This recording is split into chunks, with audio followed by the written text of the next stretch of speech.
everybody, Dacob here. Welcome back to the Fashion Bunker. Today's a very special video. I will be talking to you about patchouli, and in particular, patchouli perfumes or fragrances that have patchouli in them. Actually, the conversation is going to be a bit more complex. Before we begin, I would like to thank my patrons for supporting the channel and helping out. Through Patreon, you can also help sustain the channel and get access to special videos that are only available there, plus all the videos that you can see here since a couple of months now. You could also watch over there on Patreon ad-free while they stay with ads on YouTube. Now, let's get straight to patchouli. Patchouli is a complicated smell. Let's not go into the plant yet, but just the smell. When I was a kid, I was confronted with patchouli a lot, whether it be through smells surrounding me or plants. Well, mostly the smells, but smells through different sources.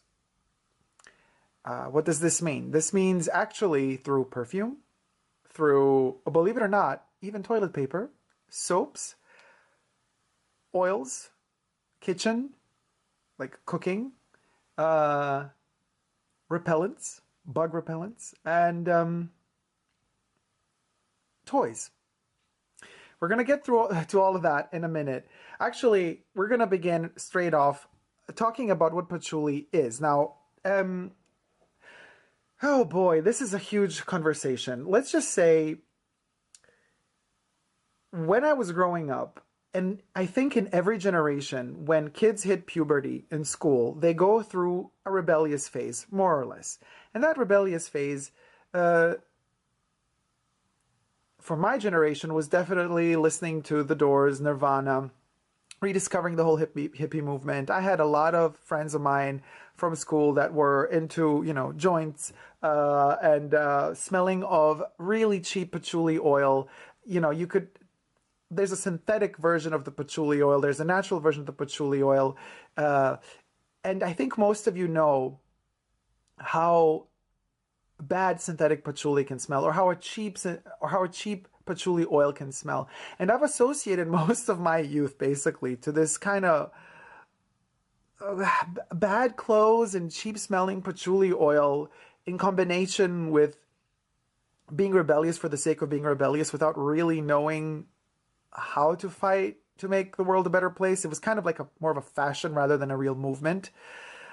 Granted, late 60s, or mid 60s, late 60s, the hippie movement was a political movement per se. There was reasons behind it, but every generation after that, I think, would be fascinated by that movement and would just appropriate it out of fashion reasons. And hence, the connotation of patchouli as that cheap-smelling oil, in my mind, it kind of sedimentated itself or fossilized itself or enshrined itself in my memory as a no-go.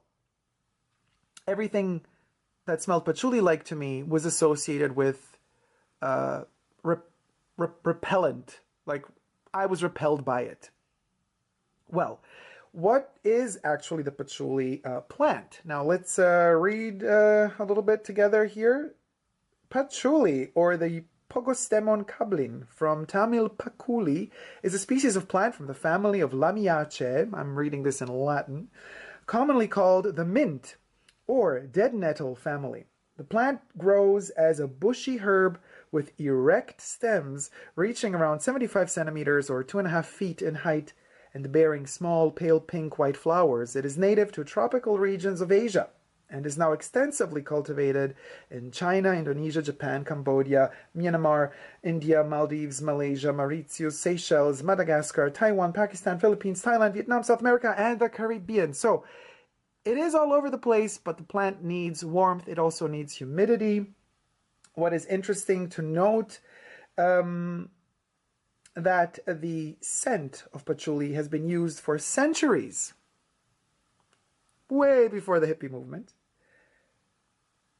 in perfumes, incense, insect repellents, and alternative medicines. The word derives from the Tamil pachai, green, elai, Tamil, leaf, and in Assamese it is known as, this is hard to pronounce, Xukloti.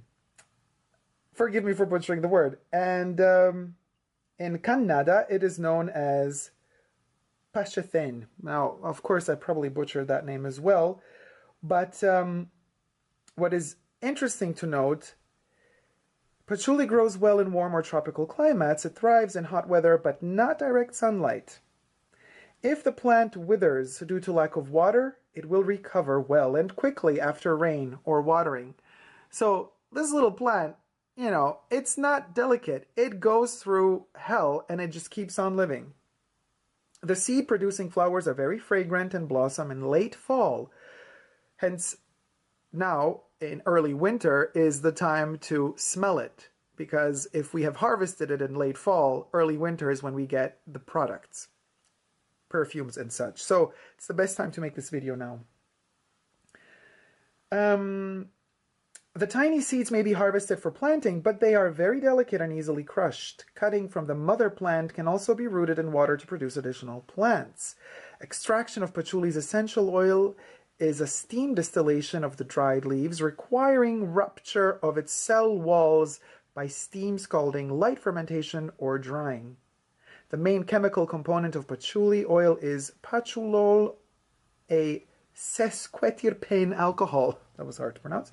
Leaves may be harvested several times a year and, when dried, may be exported for distillation. Some sources say the highest quality oil is produced from fresh leaves, distilled close to where they are harvested. Others say that boiling the dried leaves and fermenting them for a period of time is best. So there are different strategies and different thoughts or schools of thought to what is good patchouli and what is cheaper patchouli.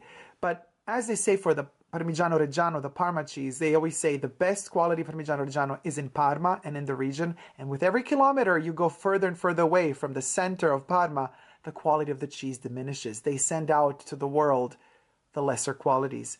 With patchouli, we could kind of, you know, they also say for wine, especially for red wine, it doesn't travel well. Drink it always as close as possible to the source where it was harvested, where it was made and produced. With perfumes, we have something similar happen to a lot of different brands, but we're not going to get into that now. That's a topic on its own. Let's get back to patchouli. So I mentioned toys before, right? Mattel in 1985 released a toy. Now, I have here, and it's a patchouli scented toy. The plastic was infused with patchouli oil, mixed and then molded into stinkor. Now, I have not the 80s toy because it fell apart, but I have the 2000s edition. Now we're starting to understand why the background is not green as the patchouli plant, but more orangey, because I've associated usually this hue of color to patchouli smell in my life as I was growing up. This is, by the way, a Vivienne Westwood backdrop. It's a toga dress from the World's End line. Let me smell stinkor. Okay, this is the classic patchouli smell. He smells very intensely of a plasticky kind of synthetic-y patchouli. I do have stinkor. When Mattel re-released him in the Masters of the Universe Classics line, they made him bigger than his 80s counterpart, but they still made the plastic smell of patchouli. And this is the head he bears in the new cartoon. And this is his 80s counterpart head. This is the original stinkor head from the 80s. Mattel does crazy stuff. They even have this little tiny screw that goes into his breathing mask, because the idea is that stinkor, he wins, and he's evil, by the way, works for Skeletor. He wins the battles, or the way basically his main weapon is his stench. He has this mask that helps him be able to survive his own stench while all the enemies around him faint, collapse, or even perish. That's how stinky he is. So Mattel went that way, and I guess for kids, associating the smell of stinkor with stench, but stinkor being scented with patchouli, that might have played with my brains too, and might have made me think as well that patchouli is not a good scent. However, now that I have been thinking about patchouli, and that I've been working on this video, or the idea of this video, for quite some time now, I really went into researching, okay, well, which fragrances have patchouli? And what are my top fragrances for patchouli? Or the top 10, or just the top 5, or just my top, without a specific number in general, patchouli perfumes. And I thought, oh, well, it's just going to be 2 or 3. But then, of course, the more you dig into it and the more you realize that patchouli is much more common in perfumery than you think. Well, that's what I figured out. And as I mentioned before, yes, patchouli is also often used to scent toilet paper. Go figure. Oh, by the way, Mattel also made a pine-scented toy. This is Moss Man. This guy smells of pine, but there's a hint of patchouli in there as well, I would say. Also still flocked and pine-scented. So Mattel is, by the way, Masters of the Universe and She-Ra, favorite toy line ever. Okay, so let's begin. We're not going to go really chronologically, but a little bit chronological. Like the 2 fragrances that most of all shock for their patchouli presence. One is not too much of a shocker. The other one totally is. The first one being Opium, the pure perfume of Opium. Even in its modern day formulation, Opium in its mid to heart notes bears patchouli. Now, patchouli is also associated to incense. Of course, incense is a major game player in Opium, and so patchouli blends with it very well. You don't really smell out the patchouli in here. The original formulation of Opium is more about the incenses and the carnations. However, since we've noticed in the description that I made before, where does patchouli usually grow? Usually in warmer climates, in Asia, but also Orient. So we do consider fragrances that are quite heavy in patchouli to be Orientals. Or are they? Let's see. What is the first shocker?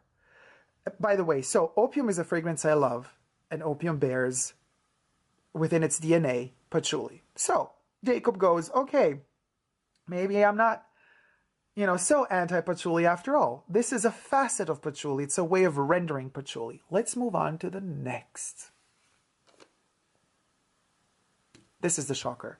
Chanel No. 5, in all its iterations here, I have the pure perfume in its 7.5 milliliter spray refillable form, and the eau de parfum in 200 milliliter size in the eau de parfum concentration, but also the eau de cologne, which is discontinued, as well as the eau de toilette, all have patchouli at their core in the base notes. I never smell out patchouli here when I wear Chanel No. 5, but also because, well, you could check out the review of Chanel No. 5. I mean, I've done so many reviews, but also with the pure perfume. It started off with 187 ingredients, toned down to around 83. Now maybe it has even less, but nevertheless, the patchouli here does not dominate, but it's present, and it is part of the winning formulation of Chanel No. 5. So definitely a shocker to me, figuring out that patchouli is an essential component of Chanel No. 5. You start reconsidering what the scent is all about. Let's try to put these in the picture. This is going to be really difficult. You're going to see in a moment. Now, I'm going to go to also a surprise, but these fragrances are very tough, are very strong. No. 5 is not considered an Oriental. So you see, patchouli doesn't always go into what is considered an Oriental fragrance. Second proof of that is going to be the third fragrance. I mean, this one is considered an Oriental, but let's see, what is the third fragrance that bears patchouli and is not an Oriental, but it's still an Yves Saint Laurent, and that is Rive Gauche pour Homme. The male version of Rive Gauche has patchouli in its base. Now, this is a very light version of a patchouli. It is the more watery connotation of patchouli because, mind you, the way that patchouli is described as a scent, it's different facets of woodsy, incensey. It could be humid, it could be wet, green, quite green and planty and oily and kind of moist, green, earthy, woodsy, resinousy, incensey smell, which we totally get in Opium, but not as much as it could go. We don't get it at all in Yves Saint Laurent Rive Gauche pour Homme. But the patchouli in here is what rounds it up, because if it wasn't for the patchouli in this fragrance, it wouldn't, because it would only be an airy, light, fresh, cloudy perfume. The patchouli does throw some sort of like kind of spikes towards it. It captures it in the air and it grounds it. It doesn't root Rive Gauche pour Homme, but it grounds it a little bit. It gives it a bit of heft. Works perfectly well. In fact, Rive Gauche pour Homme, unfortunately discontinued in this bottle, but also in this particular formulation. It is one of my favorite renditions of Pour Homme Yves Saint Laurent fragrances out there. So this was also a surprise to realize that there is patchouli in here. But once you know patchouli is in there, you do start to smell it out. You start sniffing it out. It's just the way it is.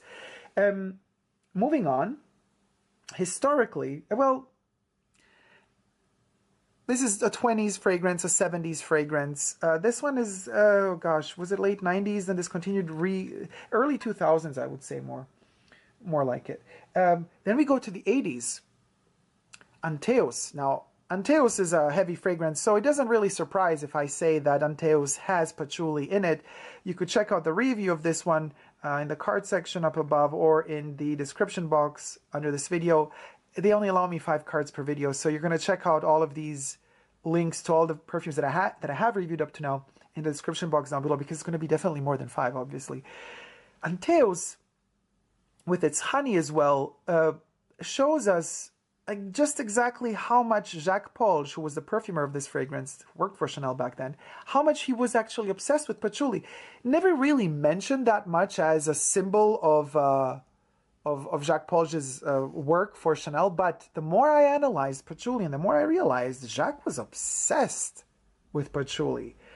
This is a heavy, darker version of the bottle. The black bottle also tells us that it's kind of dark, but there's also a desert there with a flower growing in the middle of the desert. That flower could be a patchouli, but more details about that in the review video of Anteos. Jacques Polge, you know, maybe this was the beginning of the research of his particular obsession with patchouli, and it was very heavy here. Then slightly watered down in his next rendition. Now, this is his son's concentration, the intense version of Coco Mademoiselle, but Coco Mademoiselle is a sweet patchouli. It's a very heavy patchouli that has a cotton candy type of caramelized vibe to it. This guy initiated the whole sweet patchouli movement in fragrance, which was nauseating and kept everybody, kept the masses wanting for more, but kept the perfume aficionados really angry about the fact that it was overdone. Now, this is Olivier's version, the son's version, but the pure perfume, here we have the 7.5 milliliter spray bottle, is Jacques' fragrance. The patchouli here is wonderful. It's masterful.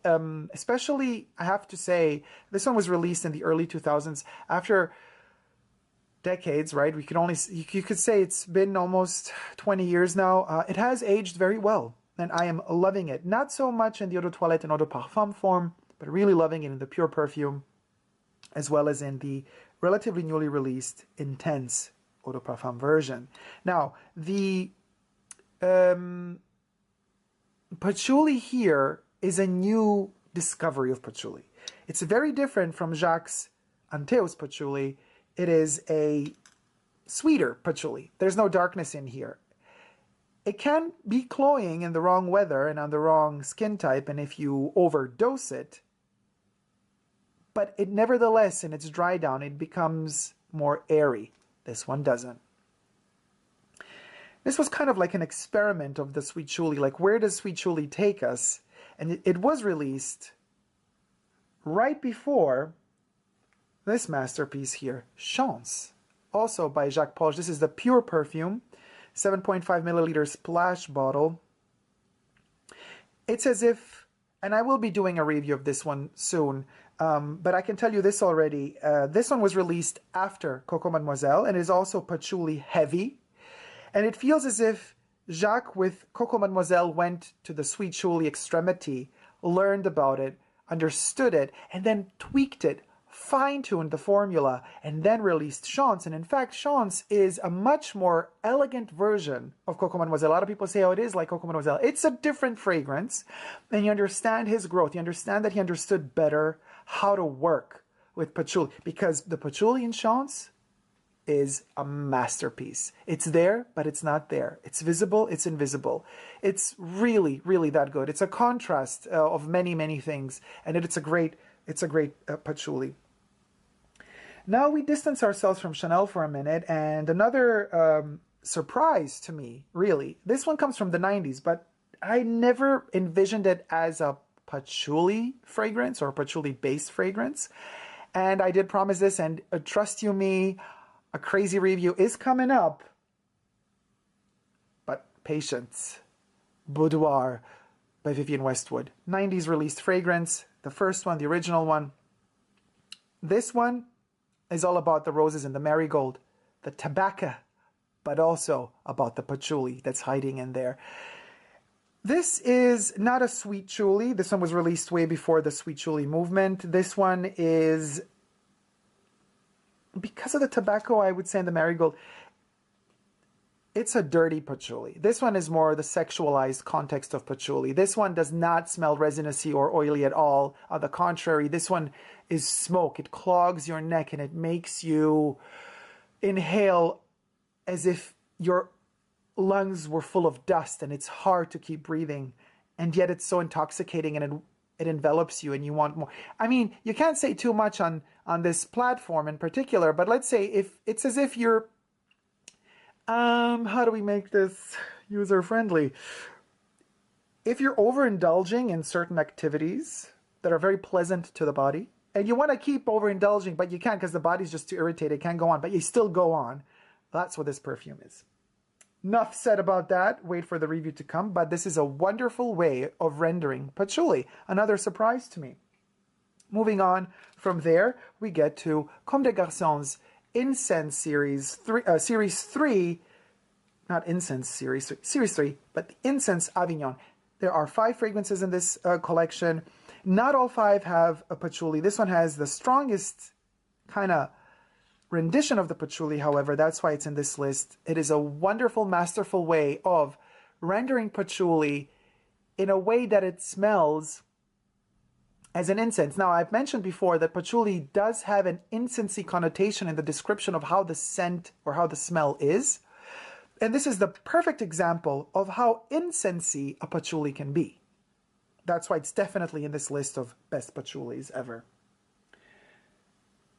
If we're going to go into how an artificial, completely synthetic patchouli can be, how can it be used in an innovative, in an innovational type of way, then we have to talk about Thierry Mugler, Amen.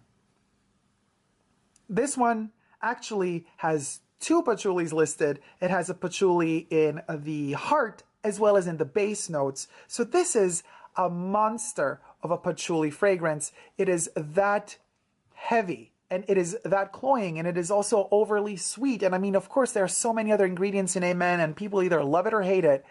I love it and I love to hate it. I have really a love-hate relationship with this one. I do respect it for what it is. When it was first released, it was a huge innovation in perfumery.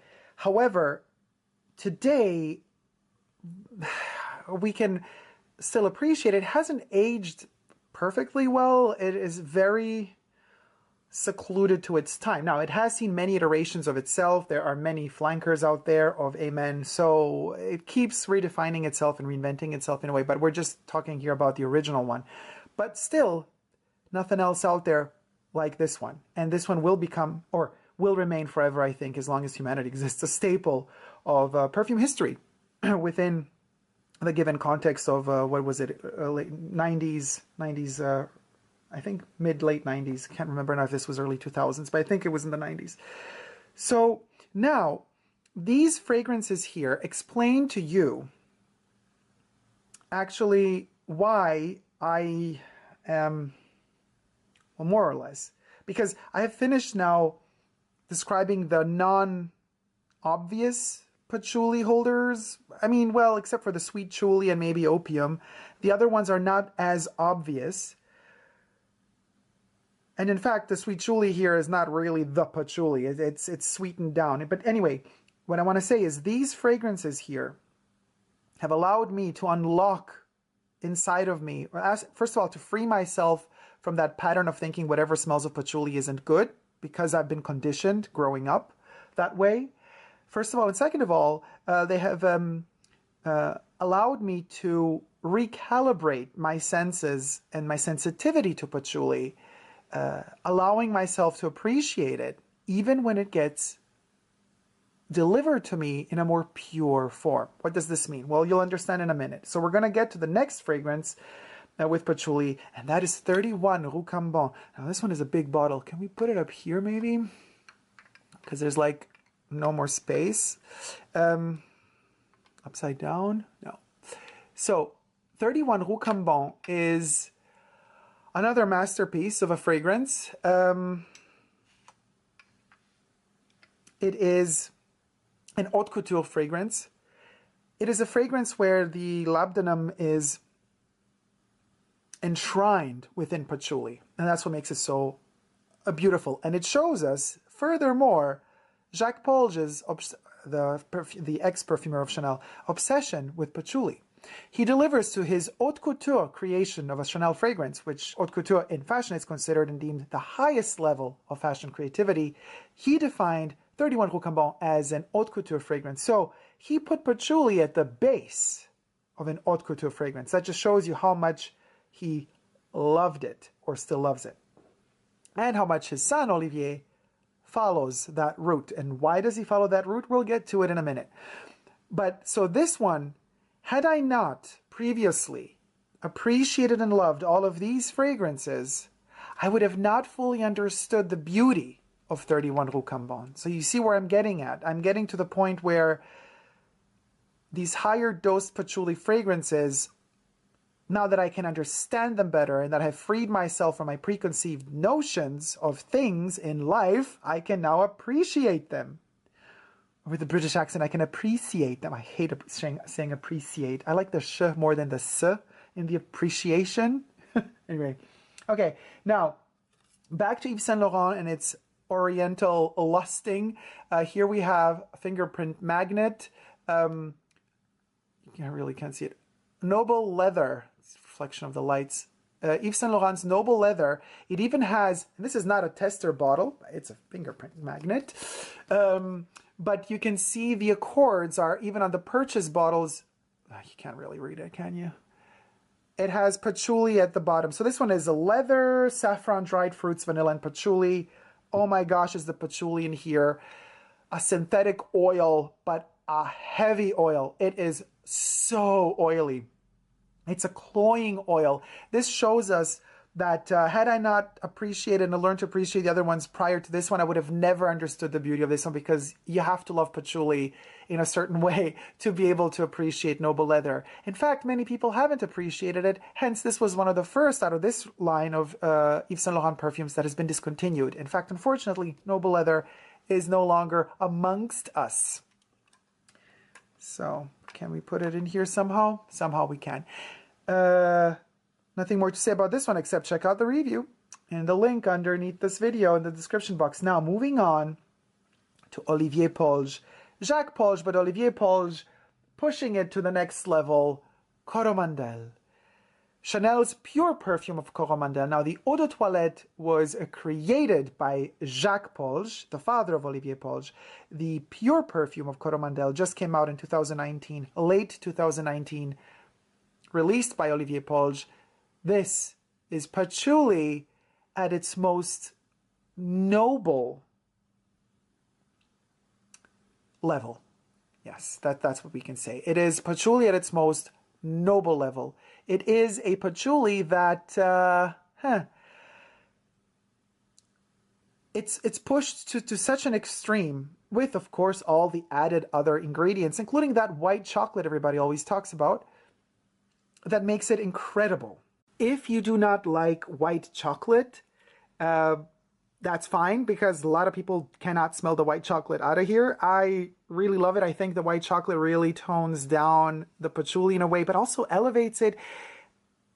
It's as if the patchouli were a bit more resinousy and oily in here, and the white chocolate gave it a creamy touch, not just an earthy tone. So yes, it's very earthy. Yes, it's very rooty. Yes, it's very woodsy and woody. But at the same time, Coromandel is also a lacquered feast for all of the senses. I mean, all the senses. Well, you could smell it.